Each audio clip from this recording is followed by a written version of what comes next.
Matthew 8:12.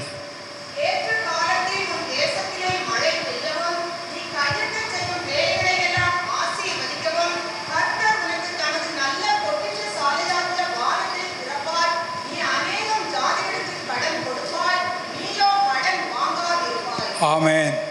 அல்லேலூயா. நீ அநேக ஜாதியில் கடன் கொடுப்பாய், நீ கடன் வாங்காதிருப்பாய். நீங்கள் ஒரு நாள் கவலைப்படக்கூடாது, ஆண்டவரே இவ்வளோ கடன் வாங்கிட்டேன், இவ்வளோ கடன் வாங்கிட்டேன் அப்படி. அப்போ இதோட கடைசி, இனிமேல் கடன் வாங்கக்கூடாது அப்படின்ற அளவு. அல்லேலூயா. கர்த்தர் அதுக்காண்டி தேவையை சந்திப்பார். அவரை தான் நம்ம நோக்கி பார்க்கணும். நம்மளை ஒருவருக்கும் கடனாளியாக வைக்காதபடி தேவன் நம்மளை ஆசீர்வதிப்பார். அந்த ஜெப குறிப்பில் அந்த ஜெபத்தை நீ வச்சு ஜெபிக்கணும் டெய்லி. சரியா? சரி. கடன் கொடுப்பது, நீ கடன் கொடுப்பாய் நான் சொல்லுகிறார். இது 37:26. அவன் நித்தமும் இறங்கி கடன் கொடுக்கிறான், அவன் சந்ததி ஆசீர்வதிக்கப்படும். அப்போ நம்ம வாழ்க்கை நித்தமும் இறங்கி கடன் கொடுப்போம். எவ்வளோ பெரிய பிளெஸிங் பாருங்கள். தினந்தோறும் நீங்கள் யாராவது ஒருத்தருக்கு கடன் கொடுக்குற அளவுக்கு ஆண்டவர் உங்களை அளவில்லாமல் ஆசீர்வதிப்பார். அதுதான் அவருடைய எதிர்பார்ப்பு. உள்ள மற்றவங்களுக்கு கடன் கொடுக்கணும், மற்றவங்களுக்கு நம்மவே கடன் வாங்கக்கூடாது, மற்றவங்களுக்கு அது தினந்தோறும் கொடுக்கணும் அப்படின்னு ஆண்டவர் விரும்புகிறார். அது மாதிரி வாசிங்க. சங்கீதம் 112:5 வாசிங்க. சங்கீதம் 112:5. இறங்கி கடன் கொடுத்து தன் காரியங்களை நியாயமானபடி நடப்பிக்கிற மனுஷன் பாக்கியவான். பார்த்தீங்களா? உங்களை பாக்கியவான்கிறார். இறங்கி கடன் கொடுத்தீங்கன்னா நீங்கள் பாக்கியவானாக இருப்பீங்க. அப்படி எத்தனையோ பேர் மற்றவங்களுக்கு கடன் கொடுத்து ஆசீர்வாதத்தை பெற்றுக்கொண்டிருக்காங்க. மத்தேயு 5:42 வாசிங்க. மத்தேயு 5:42. உன்னிடத்தில் கேட்கிறவனுக்கு கொடு, உன்னிடத்தில் கடன் வாங்க விரும்புகிறவனுக்கு முகம் கோணாதே. உங்களுடைய கடன் வாங்க வந்தாங்கன்னா அவங்களுக்கு முகம் கோணாத, முகத்தை சொல்லிக்கூடாது. தாராளமாக நீங்கள் என்ன செய்யணும்? சந்தோஷமாக கடன் கொடுக்கணும். நம்ம சில கடன் கொடுப்பாங்க, திட்டிகிட்டே கொடுப்பாங்க. உங்களுக்கு ஒரு வேலை இல்லை, இப்போ 10 ஆள் கடன் வர்றான் அப்படின்ட்டு கொடுப்போம். அது மாதிரி நம்ம கொடுத்துடக்கூடாது. அல்லேலூயா. நம்ம சிரித்த முகத்தோடு இனிமேல் கடன் வாங்காத அளவுக்கு பாருமா அப்படின்னு சொல்கிற வார்த்தையை சிரித்த முகத்தோடு சொல்கிறதுக்கு பழகணும். அப்போ தேவனதை அளவில்லாமல் ஆசீர்வதிப்பார். அது ஒரு ஊழியம் நம்ம செய்கிறது. மற்ற லூக்கா 6:35 வாசிங்க.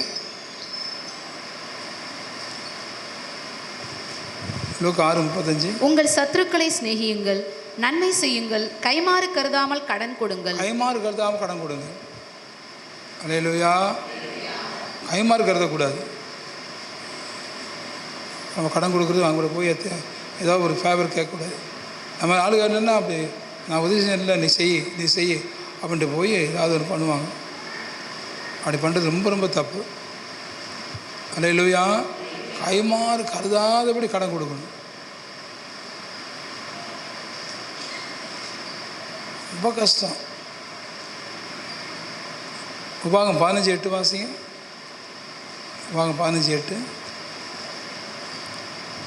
அவனுக்கு உன் கையை தாராளமாய் திறந்து அவனுடைய அவசரத்தின் நிமித்தம் அவனுக்கு தேவையானதை கடன் கொடுப்பாயாக. பாருங்க, கையை தாராளமாக நீட்டு, அந்த அவசரத்தின் நிமித்தம் நீ தாராளமாக கடன் கொடுக்குறாரு. அல்லேலூயா. அப்படின்னு தேவன் உங்களுக்கு செய்வார், அற்புதமாக காரியங்கள் செய்வார். தாராளமாக கடன் கொடுக்கும். அல்லேலூயா. ஆமாம், முகம் கோணாமல் செய்யணும் காரியத்தை. சரி, கடன் வாங்காது இருப்பாங்கிறாரு. ஏன் நம்ம கடன் வாங்குகிறோம்? நீதிமொழியில் 11:24 வாசிங்க. நீதிமொழியில் 11:24. நீதிமொழியில் 11:24.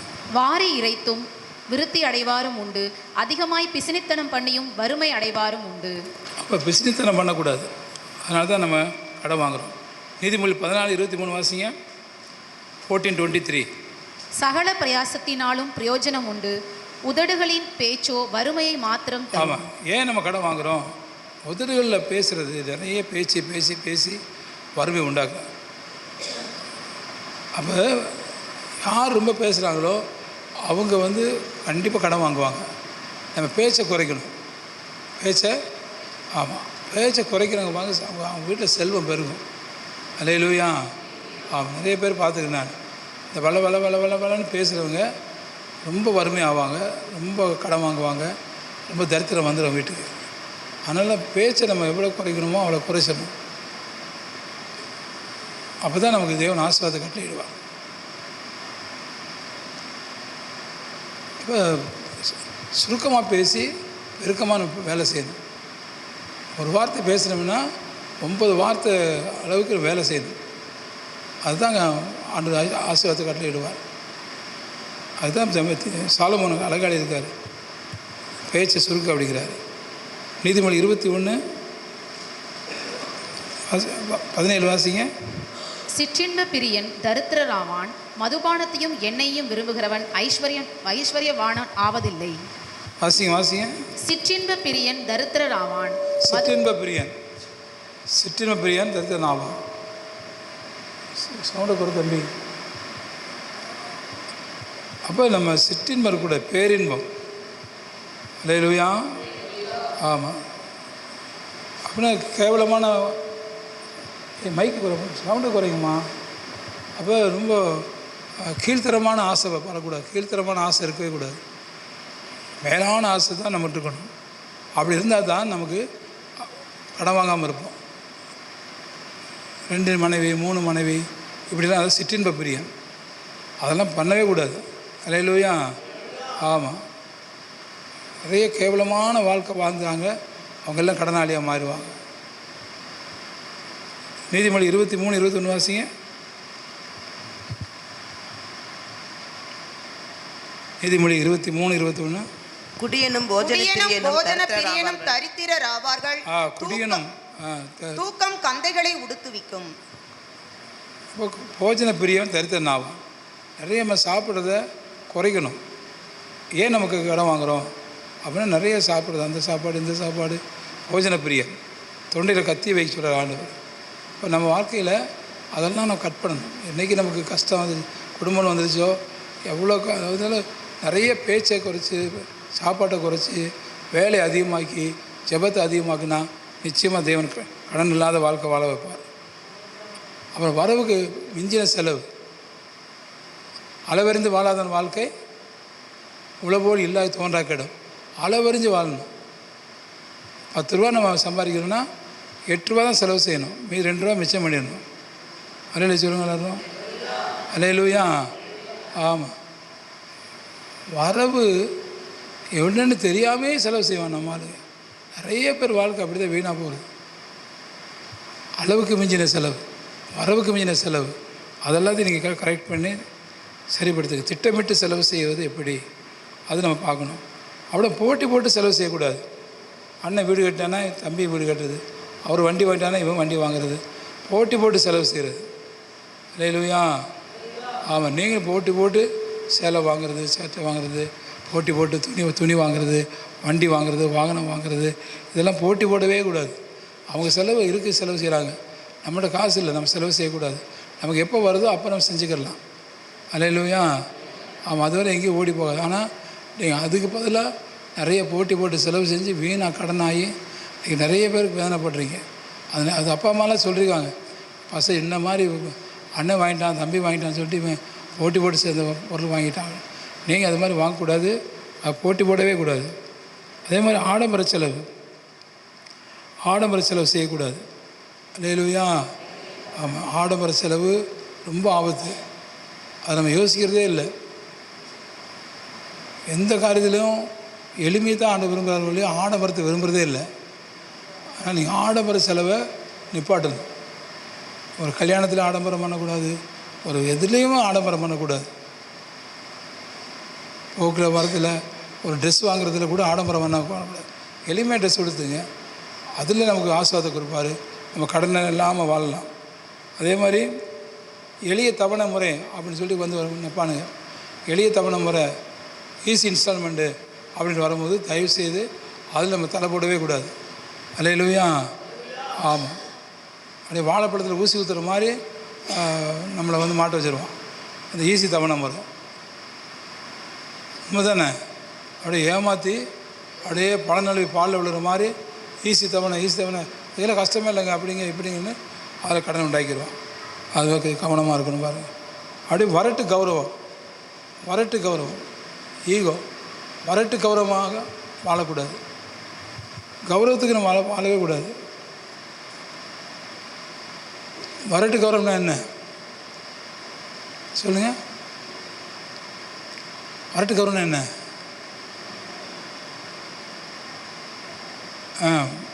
கிராமத்தை சொல்லுவாங்க. இல்லை, வரட்டு கௌரவம்.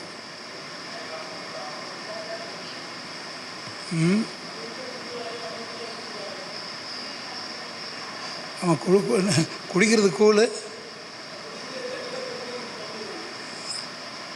பாரு, அவன் வாழ்க்கையை பாரு. அவங்க மற்றவங்க சொல்லுவாங்க, இவ்வளோதான் இவங்க ஏன் இப்படி இந்த ட்ரெஸ் பண்ணுறாங்க, இவங்க ஏன் இப்படி பண்ணுறாங்க. வரட்டு கௌரவம். அப்படியே அது பண்ணுற மாதிரி, இது பண்ணுற மாதிரி, என்னென்னமோ செய்கிற மாதிரி. இந்த கௌரவத்துக்காக அது மாதிரி செய்யக்கூடாது. அல்லேலூயா.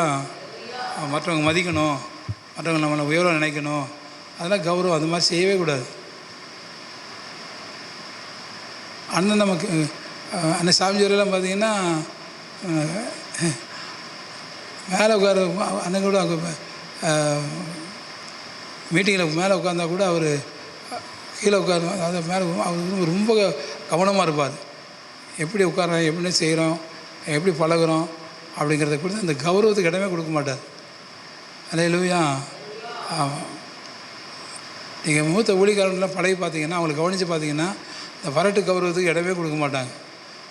ஆனால் மோகன் அதே மாதிரி தான், வரட்டு கௌரவத்துக்கு இடமே கொடுக்க மாட்டார். நீங்கள் அதே மாதிரி பெரிய பெரிய ஊழியக்காரங்களோட பழகி பார்த்தீங்கன்னா, அவங்களோட நெருங்கி பழகினீங்கன்னா தெரியும், அவங்க மிக தாழ்மையாக இருப்பாங்க. அவங்க எல்லாத்தையுமே மற்றவங்களுக்கு செஞ்சுட்டு தன்னை வெறுமையாக்கிட்டு வாழ்ந்துட்டு இருப்பாங்க. அவங்களோட கூட இருக்கவங்க கூட அந்த விரட்டு கௌரவத்துக்கு இடம் கொடுக்காம மனம் திரும்பிடுவாங்க. அல்லேலூயா. அது நீங்களும் அதே மாதிரி தான். அதே மாதிரி ஆண்டவருக்கு உரிய காணிக்கை நம்ம சரியாக செலுத்தணும். அப்போ கடன் வாங்காமல் இருக்கலாம். ஆண்டவருக்குரிய காணிக்கை சரியாக கொடுத்தீங்கன்னா ஆண்டவர் எல்லாத்தையும் உங்களுக்கு திரும்ப கொடுத்துருவார். அல்லேலூயா. கடன் வாங்குறது, காணி கொடுக்குறதுல என்ன அளவு எடுத்துக்கிங்கன்னா அதே அளவு திரும்ப அளப்பார் ஆண்டவர். காணி கொடுக்குறது ஒரு நாள் நஷ்டமே ஆகாது. அல்லேலூயா. அதை ஒரு செலவு கணக்கில் எழுதாதீங்க. காணிக்கையை ஒரு செலவாகவே நினைக்காதீங்க. அதை கர்த்தர் பார்த்துட்டே இருப்பார். அந்த செலவை அப்படியே உங்களுக்கு திரும்ப கொடுப்பார். நீங்கள் பார்த்தீங்கன்னா அண்ணன் சிவகுமார் ஒரு முறை வந்தார். சிவகுமார் பிள்ளைகளுக்கு யூனிஃபார்முக்கு காசு இல்லை. அப்போ பிள்ளைங்க எனக்கு நிற்கிறாங்க, பிள்ளை ஸ்கூலில் வெளியே நிற்கிறாங்க, ஃபீஸ் கேட்டாங்க. அண்ணன் அகில்சிவகுமார் விசா வாங்க வந்தார். பாண்டிச்சேரி விசா வாங்க வந்தார். பாருங்க, விசா வாங்க எனக்கு ஒரு காணி கொடுக்குறாரு. அப்போ நான் என்ன எனக்கு நீங்கள் காணி கொடுக்குறீங்க, நாங்கள் உங்களுக்கு பீகாருக்கு நாங்கள் காணி அனுப்புவோம், நீங்கள் எனக்கு காணி கொடுக்குறீங்களே. அப்போ இல்லை, ஆண்டு சொன்னார் பாஸ், வாங்கிங்க அப்படின்னாரு. சரின்னு வாங்கிட்டு அந்த காசை இப்போ எடுத்து விட்டியோட கொடுத்துட்டு, அண்ணனுக்கு கறி மீன்லாம் வாங்கு. சாப்பாட்டுக்கு அன்றைக்கி ஒன்றுமே இல்லை. அன்றைக்கி அவருக்கு நல்ல சாப்பாடு கொடுக்க வழியில், ஆனால் அன்றைக்கி வந்துட்டார் வீட்டுக்கு திடீர்னு. அப்போ அவருக்கு செலவு செய்கிறதுக்கு ஆண்டவர் பணம் கொடுக்குறாரு. அலையில சொல்லுங்களாரும். ஆமாம், ஆண்டவருக்கு எப்படி தெரியும் என் கையில் காசு இல்லாது? ஆண்டவர் எவ்வளோ அழகாக கவனிக்கிறார் பாருங்க. யார்கிட்ட சொல்லவும் இல்லை, ஒன்றும் இல்லை. அந்த காசை அண்ணன் கொடுக்குறாரு. சரி, வாங்கிட்டு எல்லாம் பண்ணிட்டேன். அப்போ விட்டேரியை கொடுத்தா, விட்டேரியை வாங்கி அதை செலவுக்கு கொடுக்கறதுக்கு முன்னாடி அந்த நாளில் ரொம்ப ஆச்சரியமான காரியம். இன்னொருத்தர் இருந்தார், ஒரு ஏஜ் விசுவாசி, ரொம்ப அவரும் அந்த காணிக்கை கொடுக்குறாரு. யாருக்குமே யோசிக்காமல், யாருமே தெரியாமல், எந்தெந்த விதத்தில் எப்படி நமக்கு தேவன் சந்திக்கிறாரு அப்படின்னு ஒன்றுமே தெரியாமல் அழகாக சந்திச்சிருவார் ஆண்டவர். அல்லேலூயா. ஆமாம். அதுக்கு அன்றைக்கி நிறைய காரியத்தில் நம்ம அசிங்கப்பட்டு அவமானப்பட்டுருவோமோ அப்படின்னு நிற்போம். ஆனால் அதை கர்த்தர் அப்படியே சந்திப்பார். அதெல்லாம் நம்ம வாழ்க்கை பயணத்தில், நம்ம குடும்ப வாழ்க்கையில், ஊழிய வாழ்க்கையில் நம்ம பார்த்துட்டே வரோம். ஆனால் நீங்கள் வந்து எதுவுமே கவலைப்படக்கூடாது. ஆண்டவருக்காக கொடுக்குறத வந்து நஷ்டம்னு நினைக்கக்கூடாது. ஆண்டவருக்காக கொடுக்குறத அதை வந்து இழப்புன்னு நினைக்கக்கூடாது. அது தேவன் அற்புதமாக சந்திச்சிருவார். அல்லேலூயா. இன்றைக்கி இப்போ காலையில் செஞ்சிங்கன்னா மத்தியானம் கொடுத்துருவார் ஆண்டவர். அல்லேலூயா. ஆமாம், இது மாதிரி என் வாழ்க்கையில் அப்படி செஞ்சதுனால தான் தப்பி பிழைக்கிறோம் அவ்வளோ காரியத்தை. அதனால் தயவுசெய்து ஆண்டவருக்காக கொடுக்குறத வந்து நஷ்டமோ இல்லை இழப்பு அப்படின்னு நினச்சி அதை நிறுத்திடாதீங்க. கர்த்தர் அற்புதம் செய்வார். கடைசியாக 1 சாமுவேல் 22:2 வாசிங்க. 1 சாமுவேல் 22:2. ஒடுக்கப்பட்டவர்கள், கடன் பட்டவர்கள், முறுமுறுக்கிறவர்கள் யாவரும் அவனோடே கூடிக்கொண்டார்கள். அவன் அவர்களுக்கு தலைவனானான்.